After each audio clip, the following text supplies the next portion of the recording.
Un collectif homo-nationaliste participera à la marche des fiertés ce 28 juin. Les agressions homophobes sont en constante augmentation, normal quand on importe le tiers-monde.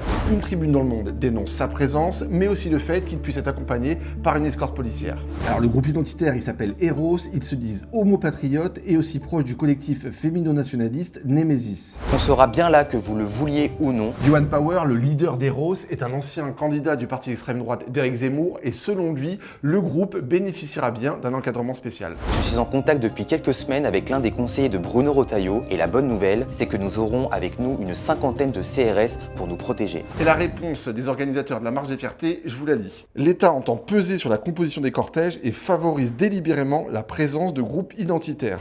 Une position démentie par le ministère de l'Intérieur qui assure que les CRS ne seront là que pour une raison, assurer la sécurité de l'événement. En tout cas, la présence de ce groupuscule est dénoncée dans une tribune par plus de 300 personnes, une tribune publiée dans Le Monde. Mon collègue Valentin Dunat a contacté Léana Lestra, elle est co-rédactrice de cette tribune. La Pride est par essence une manifestation politique, elle rassemble des collectifs qui portent un même engagement, et cette année précisément celui de faire reculer l'extrême droite, parce qu'elle reste l'ennemi juré des personnes LGBTQIA.